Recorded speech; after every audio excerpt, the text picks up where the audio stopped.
Well, folks, welcome to one more edition of Politics Done Right. I'm Egberto Willies, your host. Thank you so kindly for being a part of the show today.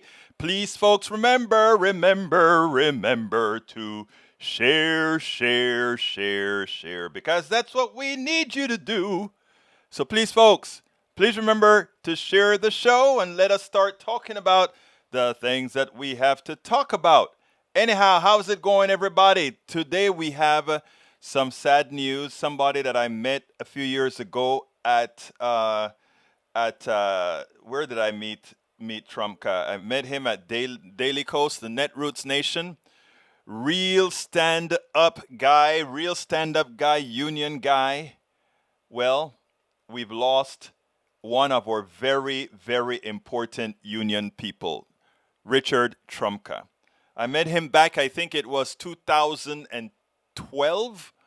I think I met him I think it was 2012. Don't hold me to that.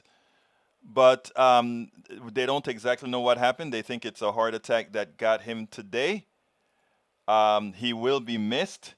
He was a powerhouse in the union movement. He was he was a powerhouse in the movement. So we're very sorry that we have lost somebody very, very special. Anyhow, Rose Williams, welcome aboard. Linda Jo Kessinger, welcome aboard. She says, "Hey, Brish, happy Thursday." Oh no, I'm sorry to hear this. Yes, I am.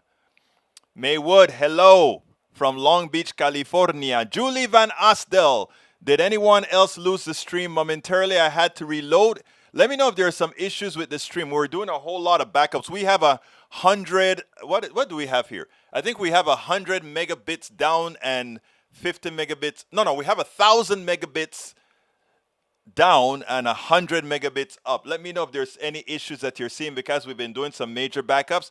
Eric Hayes, thank you so kindly for praying for his family. Bionic Chronic, welcome aboard. Michael Rudnin, welcome aboard. Brige MCP, leader of the PDR Posse. I'm glad you got your house and all that good stuff. My beautiful Brige MCP. E2247, welcome aboard. AVQ, ¿cómo estás? AVQ, what you trying to do? Kill me? You know how much reading that is, but you know it's you, AVQ. I love you, brother. Let's get busy. Beforehand, what is the program going to be about today? Some of you are not going to like this guy. That's today. 66% want $3.5 trillion infrastructure, while right-wing Democrats balk. But you know what? Here's the answer. 66% of Americans want it. We're going to give it to them. Folks, make sure and you continue telling, oh, wow, I've got a fire in my hands. Go ahead and remember to tell your congressperson they must vote for the $3.5 trillion reconciliation bill. Absolutely so. Black pastor says Democrats duped blacks. This is a right-wing pastor from Dallas. I want to keep the conversation going. You guys are going to say, Berto, why do you waste your time with him? I want you to listen to the conversation because today I played on KPFT 90.1 FM the conversation I had with the right-wing doctor that was the leader of that was against critical race theory. This guy is against critical race theory as well. But you know what I constantly do is bring humanity into the conversation, and knowing that these people are all humane, it kind of messes with the narrative. But anyhow, folks, we'll keep talking about that. So that's who we'll have. Let's start with Rudnin. Rudnin says, a democratic socialist agenda is possible in Buffalo. It depends on labor unions. And yes, Buffalo just elected a democratic socialist to run the city. When Buffalo Democrats choose a leftist in their primary and the establishment loses their minds, we'll be talking about spoilers and vote blue no matter who, while they run right-in candidates to split the vote and give Republicans a chance to win in blue strongholds. If Buffalo chooses to wisely and actually elect a mayor who represents them on the issues that matter, they will gain action of those issues, which is what they'll do.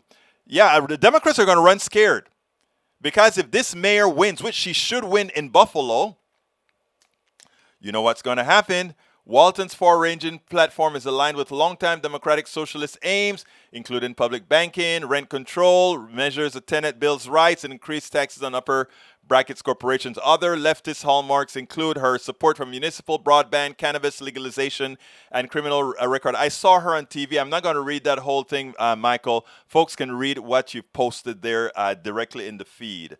Wall Street investors press corporate landlords on eviction plan. In multiple investor calls, financial analysts have pressured corporate owners to move quickly to get tenants out of their homes. Banksters are always trying to extract profit from the people, even when the people are struggling so badly. But you know what? They're not struggling.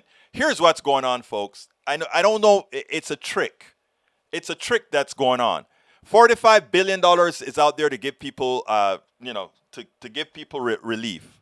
$45 billion is already out there. All these governments are holding on to it for two reasons. And I am pulling this crap out of the air.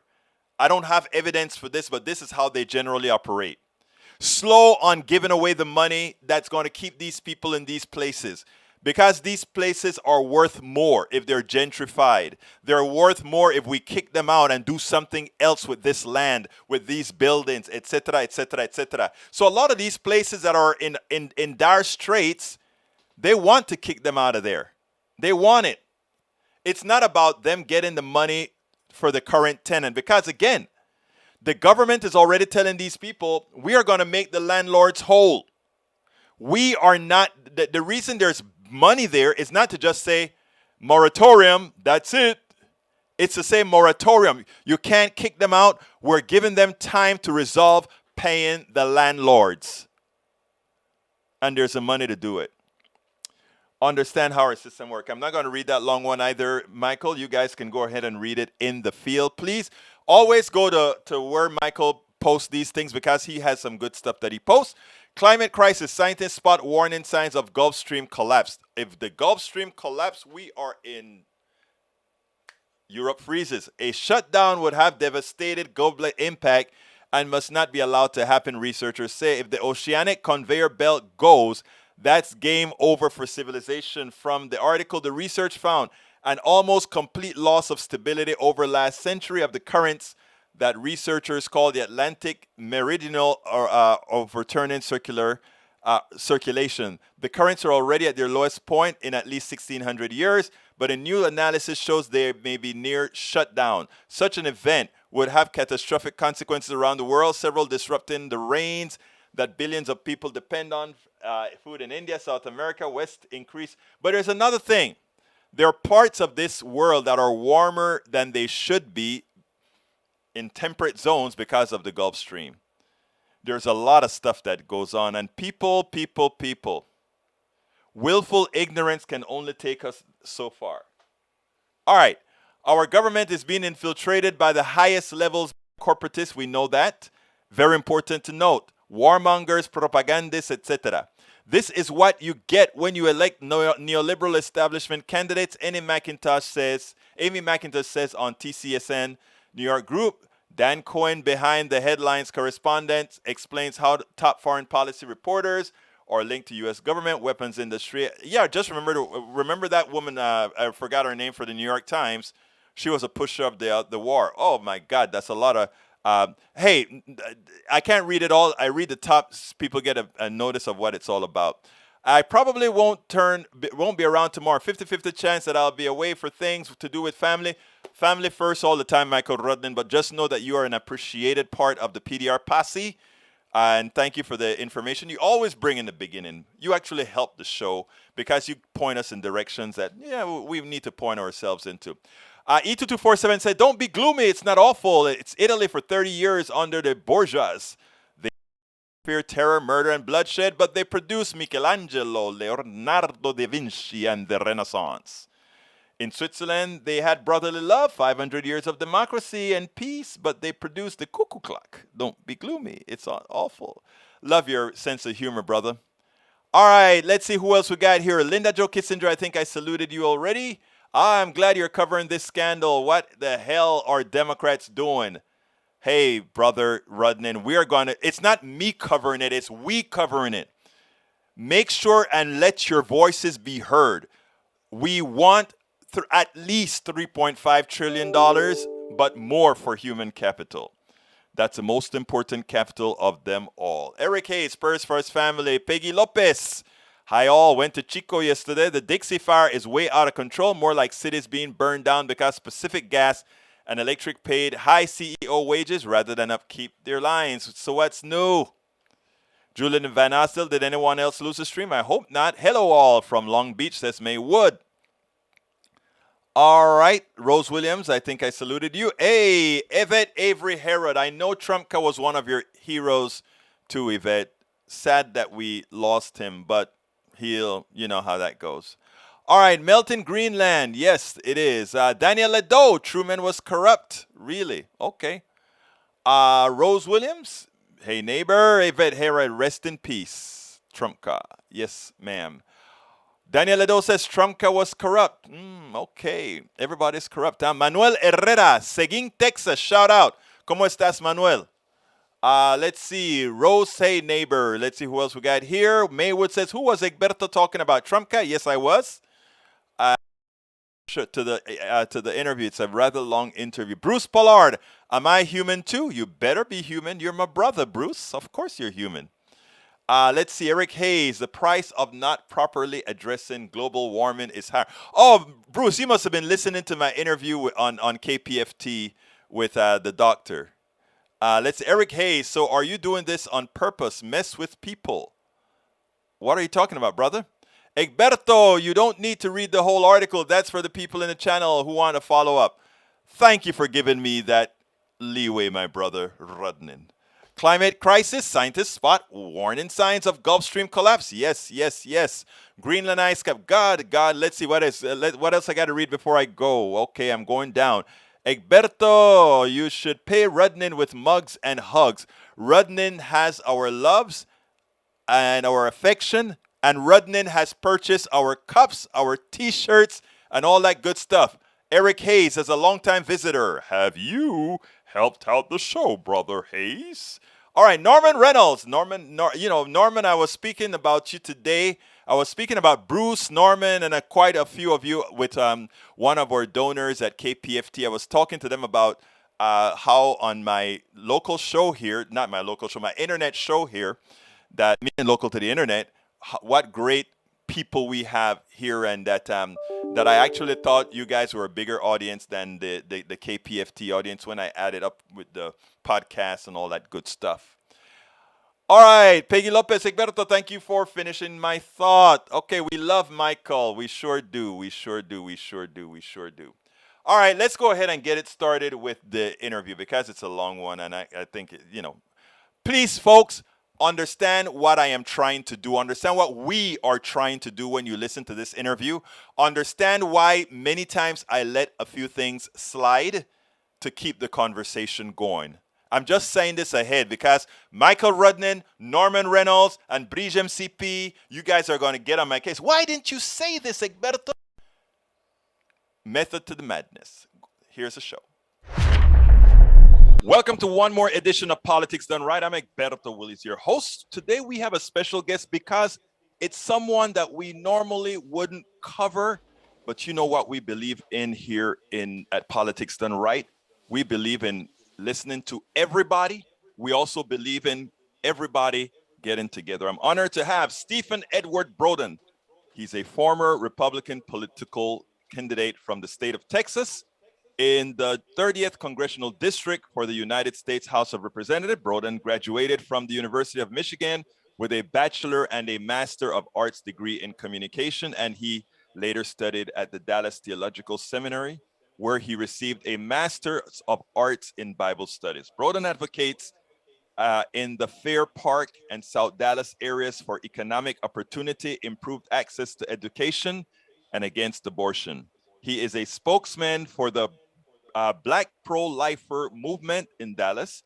He's a founder of Ebony Berean, an organization whose mission includes informing African-American pastors of the culture war. Brother Pastor S.E. Broden, welcome to Politics Done Right. It's my pleasure to be with you. I heard you're a bit under the weather, so that's the reason why we have you dancing around in the screen here, but welcome to the show. Put yourself a little bit higher, if you will, for me, however, though. A little bit higher so that when I crop you, you'll be fine. There you go. Okay. All right. All right, Pastor. How you doing today? I'm standing. I'm still standing. You're still standing. Okay, let me tell you something. What intrigued me is that from your agent, I got this note that said the following: I have studied and researched and come to the conclusion that there is a deliberate attempt by the liberal and progressive movement to use the Black community as a hammer against the system. They have seduced the Black community into supporting their agenda because they frame their agenda around issues important to us. They duped us and deceived us into supporting them. They used our Black voting power to seize power in the government, and they make policies to advance their agenda. We were duped, deceived, and manipulated into supporting them. They have never supported our. Now, Pastor, the danger of saying certain things is that when you're partially right, you're partially right. So I want to hear your point of view. Then I'd like to ask you a few questions about where we have some intersectionality here and where we have some divergence. Please go ahead. Okay. Well, I honestly believe after researching and studying and finding out the philosophy behind the Marxist and communist movement in America, the philosophers have made it clear. For example, Saul Alinsky says we organize the poor for power, not to help them in their issues, not to help make things better for their lives.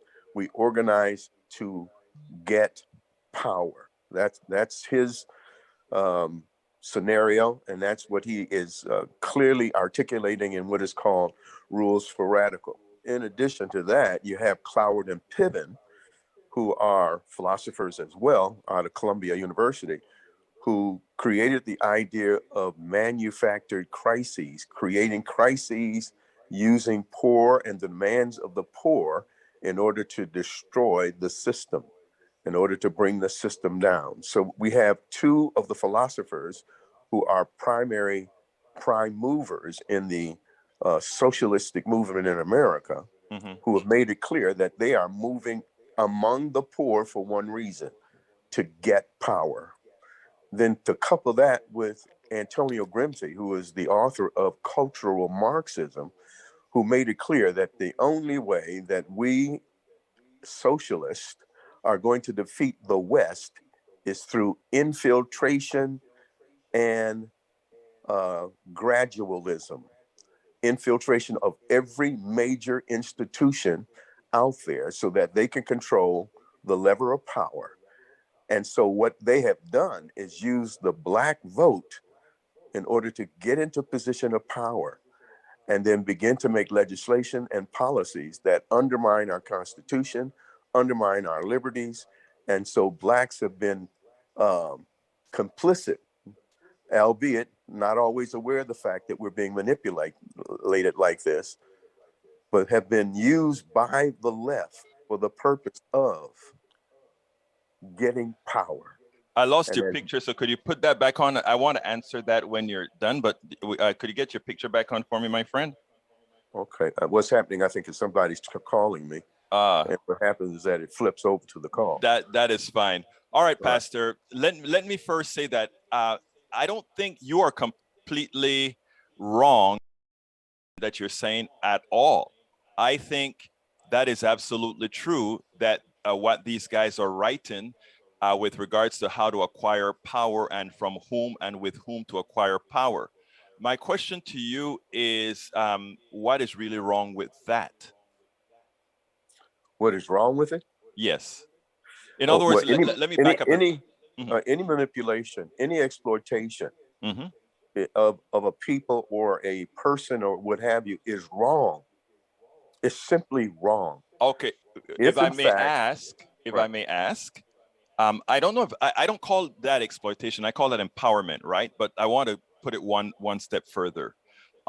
Back in the, you know who Lewis Powell is, right? The former Supreme Court justice that was appointed by, he's a former Democrat appointed by Richard Nixon to the Supreme Court. He actually designed a paper called the Powell Manifesto. If you don't know about it, it's okay. I'll ask you to trust me in what I'm going to say here, in that we're having an honest conversation. Okay. And that is the Powell Manifesto was designed by the Chamber of Commerce, or was written by Lewis Powell to the Chamber of Commerce, with the idea that we have to do the exact same things that you just said to ensure the continued empowerment of the business class.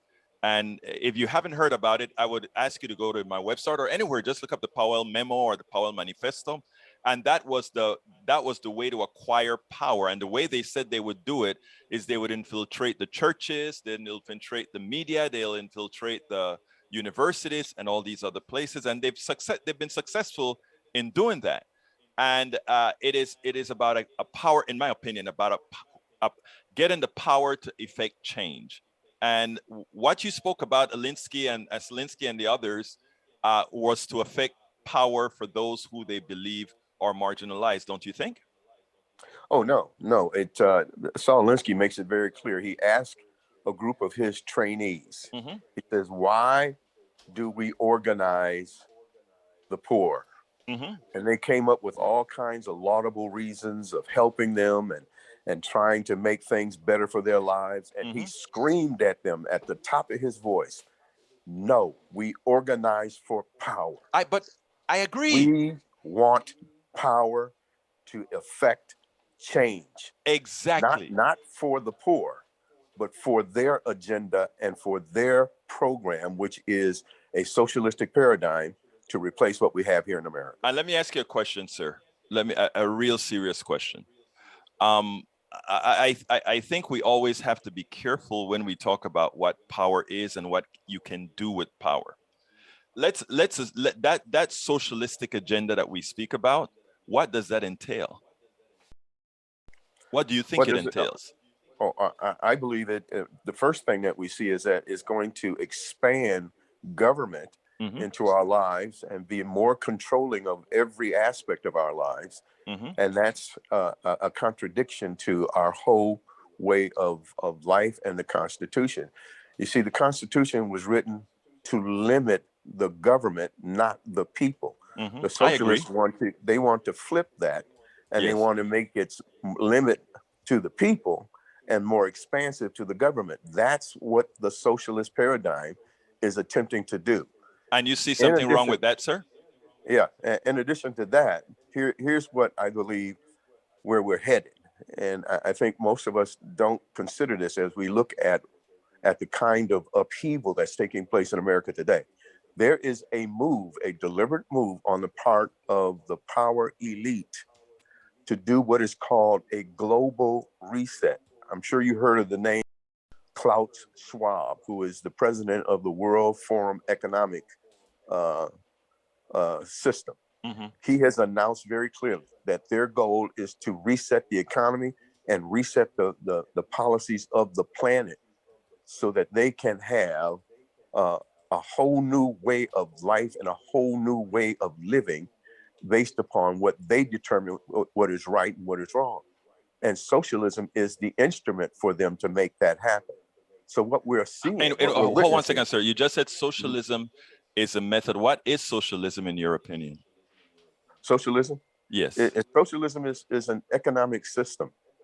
Is an economic system. But in Antonio Gramsci's idea, it's more than an economic system. It is a cultural system. And so there's two strands, if you will. One is economic, which is Karl Marx and his economic system, which seeks for a collective, a conflict between the proletariat and the working class. I mean, and the masters and right. That's his. But Antonio said, no, it won't work. We can't do that. Said what we have to do is infiltrate their institutions and begin to change them from within based upon what the institutions do to influence them. Right. And number one on his list to get rid of was Christianity. He was looking to remove Christianity from the public square and replace it with a human secularist idea that's sourced in Darwinism, Marxism, communism, socialism, All those isms were created by men who were God haters. And so what we see is a system that is attempting to replace God and the influence of the Judeo-Christian ethic in America so that they can move us towards this global reset. All right, let me ask you something, Pastor, because I think you use a lot of words, communism, socialism, Marxism, and all the isms, and you also say progressives, or not progressive, but these people hate God. Let me just get a little personal here. I am a humanist. I don't believe in organized religion, but I know there is some supreme being. What I know is I'm humble enough to know that I don't know it all. Likewise, my wife is a deacon in a church. I don't know how you'll feel about that, but notice I said she is a deacon in a church. A lot of churches, specifically Black churches, don't like the idea of females as deacons in church. I don't know where you stand on that, but I have utmost respect and honor for her having accomplished that feat. Now, I don't hate God. I just don't believe the God that many of the pastors put out as being God. The God that a lot of pastors put out, I think, seems too much like man. In other words, all the fealties that men have, they place that onto God. How can God be jealous? How can God be all these things? But let's go beyond that. I hear you have a devotion to a constitution. That's what I hear in you. I hear you have a devotion to Judeo-Christianity. I hear you have a devotion to all these instruments, not socialism specifically, but these instruments that have, in my humble opinion, and you can correct me to your opinion if you will, have done much harm not only to Blacks specifically, but to minorities. And I see it as a constitution that actually for quite some time supported genocide.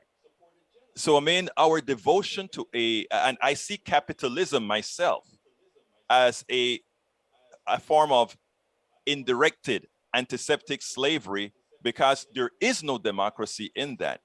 I would like you to refute that in the way you promote what you promote. I believe in the honor of people. I believe in everybody working for sustainability. But I think sometimes we get a diversion in beliefs based on inputs that I don't know where they emanated from. So your thoughts? Mhm. Well, I believe that the founding documents, the Declaration of Independence and the Constitution, have within it ideas Mm-hmm.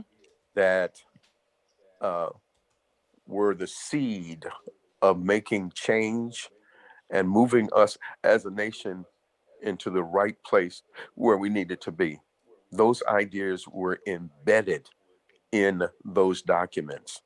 And so, although we had a questionable start and there was a lot of misrepresentation of the truth, and all of that was probably true, but the seed for correction was in those documents. When we hold these truths to be self evident, that all men, when they wrote that, that included all men. Now, they probably didn't think like that, but the language said all men are created by God with I certain I agree with inalienable you there. rights. Yeah, So what I'm right. saying is that principally Mm-hmm. inside those documents were the means by which corrections were made. Frederick Douglass, one of the incredible statesmen out of our community, was able to articulate and to represent those ideas in such a way that it won over even Lincoln, Abraham Lincoln, and others who were listening to this man who was able to articulate those principles and move this nation in the right direction. So, yes, there are some issues there that were being done or exercised because men are corrupt and they're going to manipulate for their own benefit. But the principles were there enough for someone like a Frederick Douglass or someone like you could read those principles and say, this is where we ought to be. And where we are is not where we should be. based upon those principles. So I would submit to you, Hmm. yes, there is some issues along the way, but as I look at history, we made a lot of incredible corrections along the way, and it's undeniable. Well, I mean, I can't. Look, I agree that we're not where we were back at the foundation. But anytime there are compromises that need to be made, that we were a compromise, I find it makes the document suspect. That the document is mostly a property rights document, as you realize, only 5% of the people originally could vote in during the writing of the Constitution. I think those things make it what I think is the great thing about the Constitution is its elasticity, the ability to build on it. That's what I've always thought was good about the Constitution. Absolutely, and the Declaration of Independence. Well, Those no, the Bill principles, of those Rights, the Bill yeah, of Rights, the Declaration of Independence. Anybody would have said what they've said because I mean, remember these guys in other. The British considered our founding fathers terrorists, right? right. Correct? So That's one correct. person's liberator is one person's Right. terrorist, correct? That's certainly how the Brits were looking at it. Exactly. I mean, But they were liberators. They were liberators here in America. I know, but come on, hey man, they created a terrorist act when they did all this stuff, you know? So, I mean, we have to understand, in my opinion, right, that that's how these things were created. Now, I want to get back on the subject though But before you move sure, go on, ahead, sir. Go ahead. I do Sure. want to say that I don't want to take the Declaration of Independence and set it aside. Hmm. I don't want to do that. I want to integrate it into all of the documents, the Bill of Rights, the Constitution, and the Declaration, because there's language and principles therein that set forth a course of action. If you listen to what it says that all men are created equal and endowed by their creator with certain inalienable rights, among them life, liberty, and the pursuit of happiness. And in to protect or secure these rights, governments are instituted. For the better welfare, right? For the Right. welfare They of. they are instituted to protect and secure what rights? Those rights that God has given to us. But when government becomes destructive to that end, it is the right of the governed to alter or abolish it. Those are principles that still guide this nation today. Now, what has government done? And who's government, by the way, sir? The people, We the the people, people, we the right? people, we created it. Okay, Yes. so now if we elected a government, we should abide by those that we elected, correct? When they are consistent with the principles that are found within the founding document, when they contradict that, then we have a right to nullify uh, any of their decisions and to remove them and replace them with someone else. We always That's have our that right. right. You're Right. correct about that. We always have the right to orderly remove people from government. Or Yes. to orderly, there's a method to remove them. Now, the reason I said there's a method to remove them from government, if we decide if we the people decide as a government that we want a more progressive agenda, which most people say they want, by the way, and a progressive agenda, I don't know what, a lot of people look at a progressive agenda as some, the way the right, many on the right, and I haven't seen a lot of your writings thus far, but many on the right have a tendency to vilify the things that we stand for. And the things that I stand for are the things that I'm pretty sure you would stand for if I didn't give it a name. I mean, I stand for things like making sure everybody have a right to work. I stand everybody should have a living wage. I stand for people should have a say in their corporations. Well, I don't know if you stand for that one, but I do.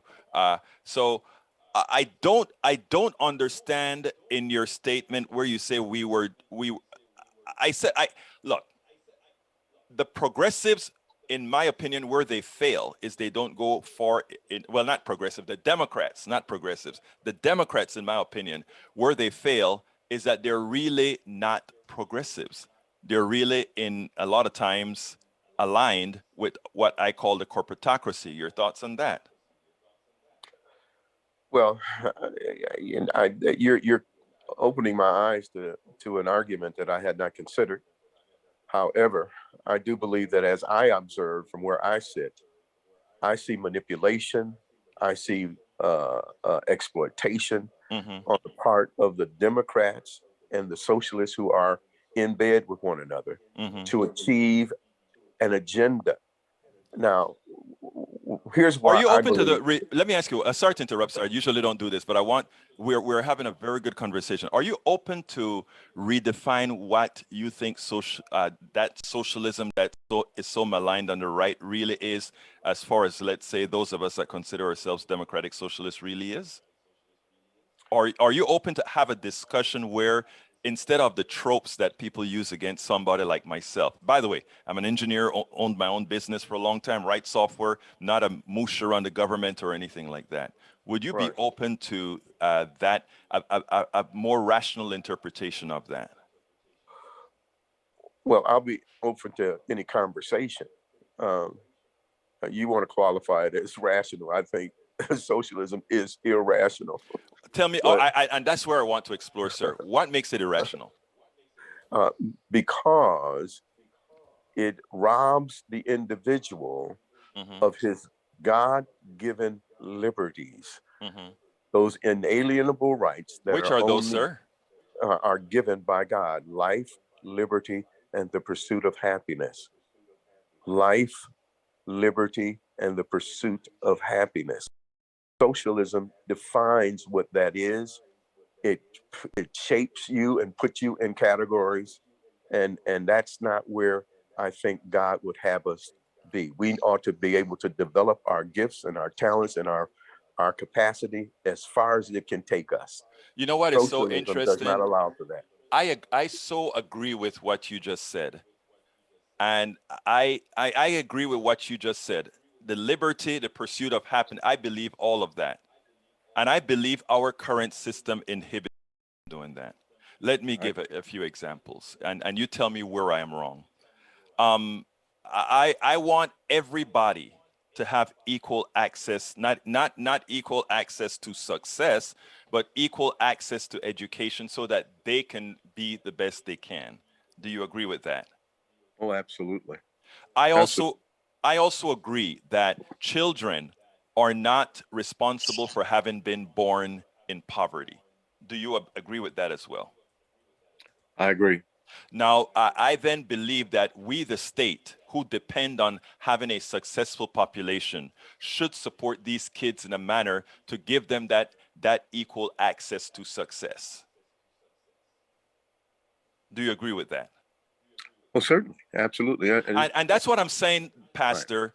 I find so much intersectionality in what we want and find that it's the external tropes that put us against each other. Let me ask you one other thing. You're here in Texas, from what I read. And we decided in Texas, for ideological reasons, not to accept the Medicaid expansion to the Affordable Care. You are a pastor. You care about humanity. You care about your pew. Here's what always concerned me, and it concerned me with a lot of religious folks. Whether you agree with the policy or not, if you can save 2,500 Texas lives until you are able to mold that policy that can continue to keep lives afloat, until then, wouldn't you do it? As a pastor, sir. Well, I mean that's an interesting question. I happen to believe that the systems that we have in place today Mm-hmm. work very well to help people who are indigent and poor through the county systems, through the monies that we have made available to help people who are indigents. Mm-hmm. That system is that that safety net is in place. We need to reinforce it. We need to make sure that it's up and running and doing the job that we designed for it to do, rather than taking and usurping from us our right of choice, Mm-hmm. our right of decisions, I just find that there is a better way of doing it, and that the truth of the matter is we had a system in place, and that we needed to tweak on it. No question about it. We need to tweak it, but it's there, it's in place, and it was a safety net. Pastor, with all due respect, Pastor, and you Right. know that's all with all due respect, that is not true. From talking from a person who has a wife with lupus, talking for somebody who was a businessman, who is a businessman, but who had to pay his own health care out of, I mean, I've never been uninsured. Good, because like I said, I had my own company, but what I had to pay, the average Texas citizen could not afford. And the safety net did not address the average Texas citizen who couldn't have health care until they went to an emergency room to be patched up and sent home. Let me tell you what I believe, and you tell me what's wrong with this or what makes your life more difficult for me wanting this. When you have a private health care plan, a private insurance plan, your health care plan that you can afford tells you what medicines you can have, what doctors you can see, and all these issues determined to you based on your particular insurance company and how much profit they will make. That's decided by somebody you didn't vote for, just a plan you were able to afford to purchase. Medicare for All, a national system, says we want a baseline coverage for every American citizen because there's not a profit motive, because we don't have to pay 100% to that salesperson the first year who sells that policy. All that money goes into healthcare. I Who from pays for some that? wait, Who we pays all for that? do. We all do. The government does, doesn't it? No. We do. We do. Every taxpayer, including those who would not have normally purchased health insurance, they pay because it comes out of the general fund that we all fund. And the one difference is that we don't have to have multiple databases, multiple advertise. We don't have to have any of those things. So those costs are not there. For ideological reasons, and this is where I would like to see a split even on the right, where you can say, I don't believe in telling a woman what to do. You do for abortion, etc. But that shouldn't prevent you and I from working together to ensure that our people, and when I say our people, I'm not talking black people, I'm talking about all people, can have good health care, good basic health care, and what we have now. That. Oh, you're disappearing, my friend. Yeah. Your thoughts on that, sir? I I wasn't prepared to talk to you about these issues, but and they are provoking. And Well, if but I don't want I to can put you on tell the you, spot, if you'd like to, I can tell you this, yeah. that I err on the side of competition. Mm-hmm. I err on the side of individual rights, Mm-hmm. and that's where I would stand on that issue. I would like But to that's ask you a favor, Pastor, and I'm saying this from the depths of my heart. I'd like for you to consider some of the wording that I've said there when it comes to profit motive, etc., and whether there are certain things that don't belong in the competitive field. I mean, I am, as an engineer, I didn't need competition to want to invent the things that I invented, and my stuff is on the space station. It's used by Boeing, etc. I didn't need to think about money for that. Those of us who innovate actually innovate. And then some capitalist comes and take our innovation and makes money off of it. That's how our system works. So I'd like to ask you, as you preach to your pew, etc., to consider some of those things and come back and talk to me about that later on, because there is a whole lot of information that's going out there to not only black folk, but to a lot of folks, that turns people like me, who wants what's good for people as well, into a boogie person, as opposed to you and I working together and saying we can actually make a difference. Let me tell you why I wanted to talk to you, because of the work you're doing and the involvement that you're doing in South Dallas. So I mean, if there's some intersectionalities that can come out of helping people, that's what I actually believe in. Well, it's good that we've come back to that. I believe that intersectionality, liberation theology, critical theory, critical race theory, Mm-hmm. all of these things are instruments in what I call the toolbox of the left Mm-hmm. to foment the chaos, to foment division, and to create the kind of chaos that we see right now in America. Mm. That a 20,000-foot view will look at each one of those elements and recognize that it is a instrument in the hands of the Democrats and um, socialists Mm-hmm. to create chaos and confusion in our nation. And you cannot deny that we are a nation that is divided and a nation that is at each other's throat. And the instruments through which that is happening is intersectionality, critical race theory, critical theory, liberation theology, Mm-hmm. and the cancel culture. All of it is working By the to way, create the confusion. the cancel culture can be problematic. I do agree with that. The critical race theory, I don't understand the issue there, to be frank, because it's not something that's. I want Americans to all know our genesis, because I think if we don't know our genesis, we're liable to repeat the same mistakes over and over again. When it comes to intersectionality, I don't see how one would see that as the left. Look, I am not saying all the people on the left are pure. I know, as far as I'm concerned, I want to work with people and I want things better. So I think it's sort of a, I think you're putting, let's say, folks like me in a box by saying that because I want intersectionality with people, with you, with your pew, etc., that somehow I'm trying to create chaos. It's not. No, well, I wouldn't say that you are necessarily, but the philosophy behind the idea, and that's where I would have you go and look. What is the reason? What is the philosophy that drives the concept?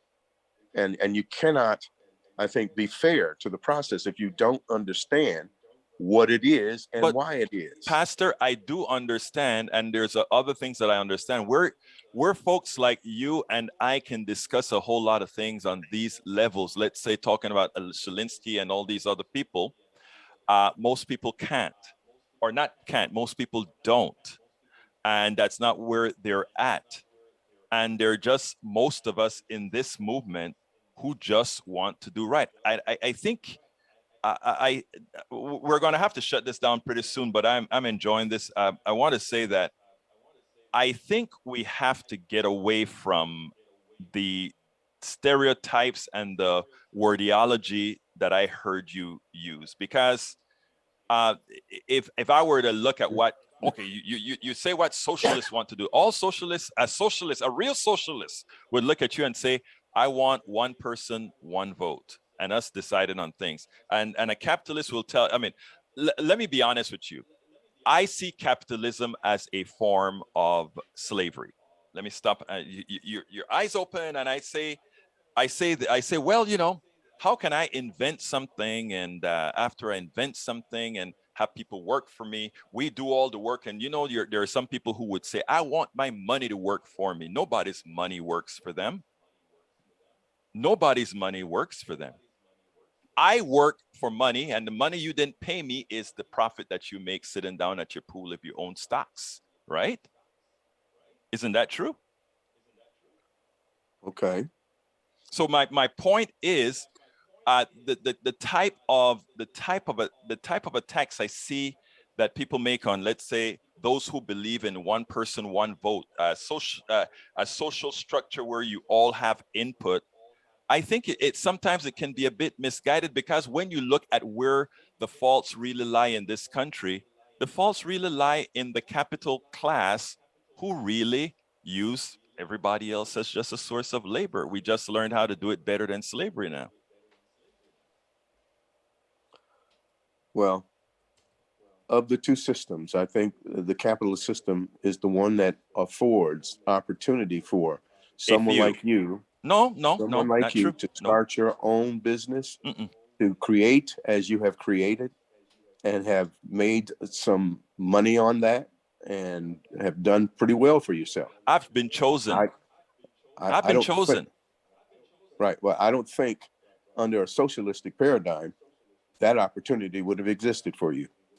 Well, what in a social paradigm would have stopped that from happening? The expansion and regulation of government on the individual, what I he believe. can and cannot do. I think. And we see that, and we see a bit of that now when they are shutting down churches and telling churches that they cannot gather for fellowship or to pray for one another or to sing, and they shut the churches down. What is that? Don't you see the That's reason why they shut no. everything down? I think that is an individual choice. It's my body, it's my choice. You don't tell me what to do with my body. I agree with that, as long as what you do with your body doesn't affect my body, right?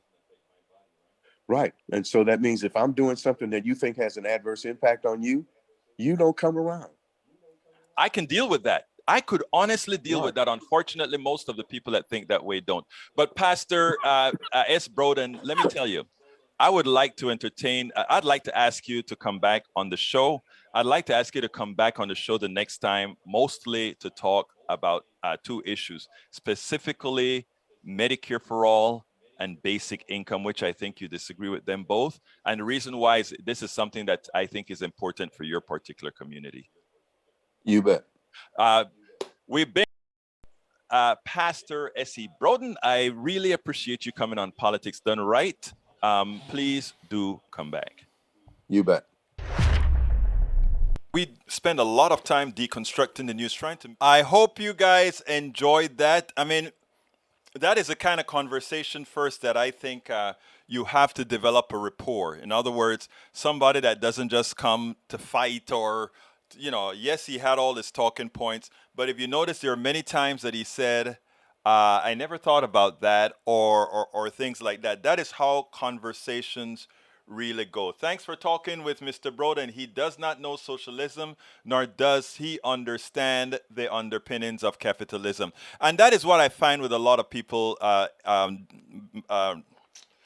brother Norman, your name just. Can you believe, Norman? We have dinner together. We go out together. We are brothers, and I just had a brain freeze. Anyway, you're absolutely right, Norman, and that is incumbent on us, not to fight with somebody like Eric. Look at what Eric just said. Eric says that capitalism is there to pay for all the things that the leftists want, and that's what's preached on right-wing TV. That is what a lot of people, even on the left, believe.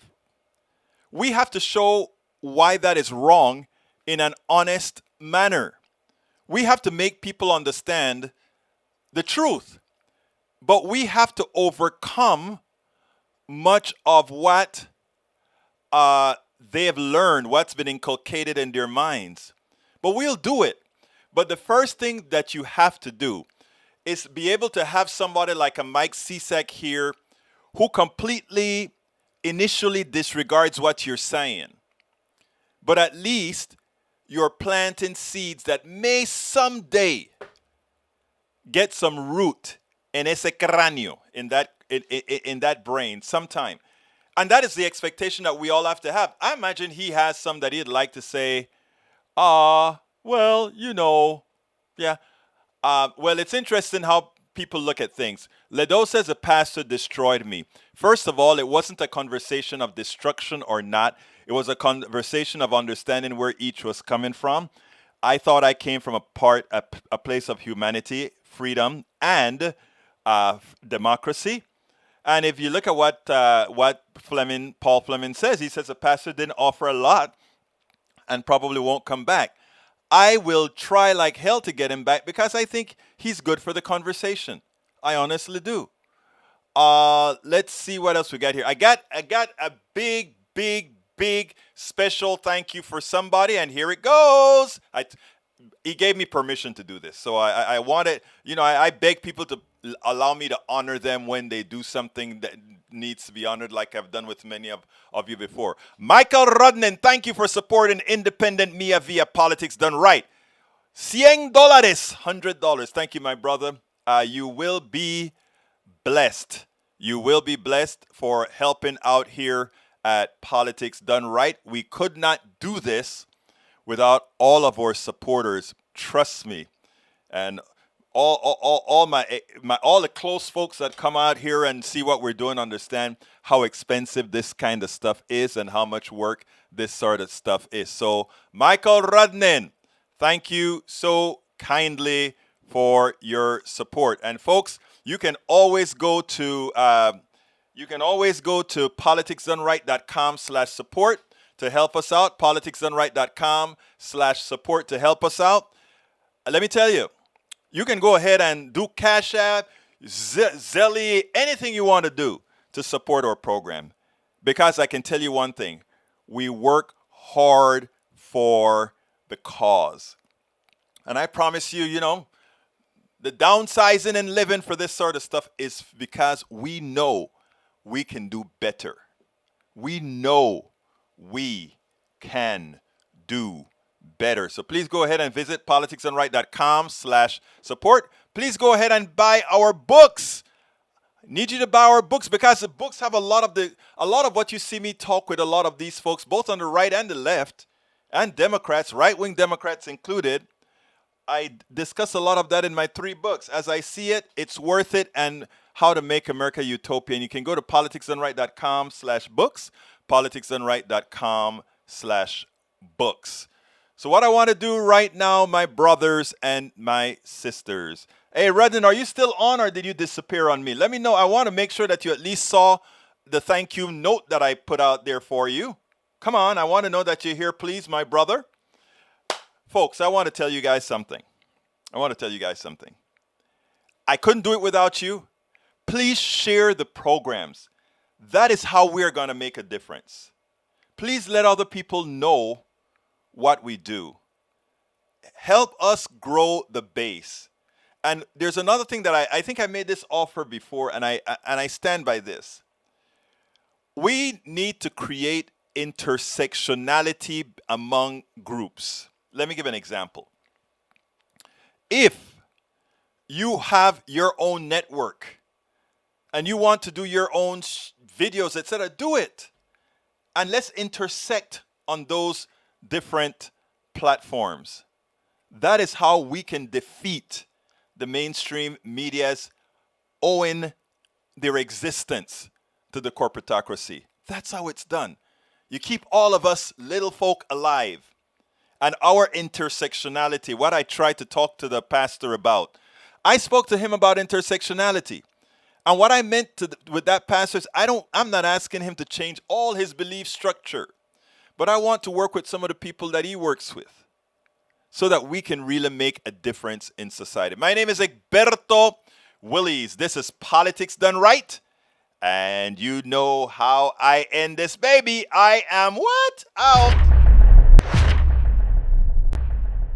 We spend a lot of time deconstructing the news, trying to parse it into a form that everybody can understand. We try to find those little nitpicks where it flies above the fray, etc.